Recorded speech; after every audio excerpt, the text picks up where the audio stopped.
যে আমরা দেখতে পেলাম যে সৌদি এয়ারলাইন্সে বাংলাদেশি যাত্রীরা বেশ হট্টগোল করে। ইভেন কি আরেকটা জিনিস লক্ষ্য করার মতো যেটা হচ্ছে কি না, ওনারা যখন বাংলাদেশে প্লেন ল্যান্ড করে যখন যাত্রীরা নামে, তখন ওনাদেরকে যে শীতের জন্য কম্বলটা দেওয়া হয় সে কম্বলটা সাথে করে নামে এবং এই কম্বলটা রেখে যাওয়ার জন্য একজন ক্যাবিন ক্রু দাঁড়ায় তাদেরকে বলে যে আপনারা কম্বল রেখে যান।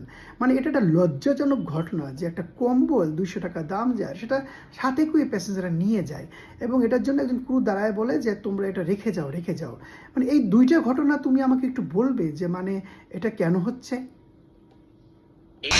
দেখি দেখি দেখি দেখি দেখি কি ভাই, দাঁড়ান দাঁড়ান দাঁড়ান দাঁড়ান দাঁড়ান একটু দাঁড়ান একটু দাঁড়ান। সরি সরি বড় ভাই, ওটা কি? আমি আপনার কইতেছি।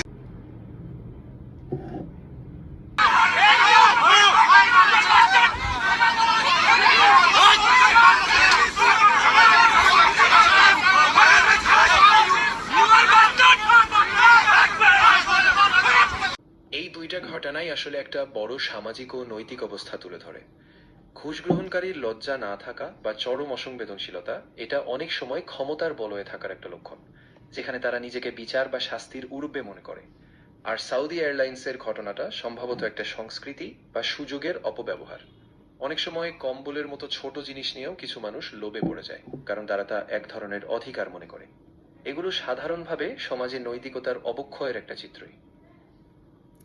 না, তুমি ঠিকই বলেছ, এটা নৈতিকতার অবক্ষয়। কারণ 200 টাকার মতো একটা কম্বল তারা সাথে করে নিয়ে নেমে যায় এবং এই জন্য কেবিন ক্রু দাঁড়ায় থাকে যে না নিয়ে যায়। এটা একটা লজ্জাজনক, মানে এটা আমি কি বলবো। আর ওই ঘুষ গ্রহণকারী ওনার তো লজ্জাই নাই।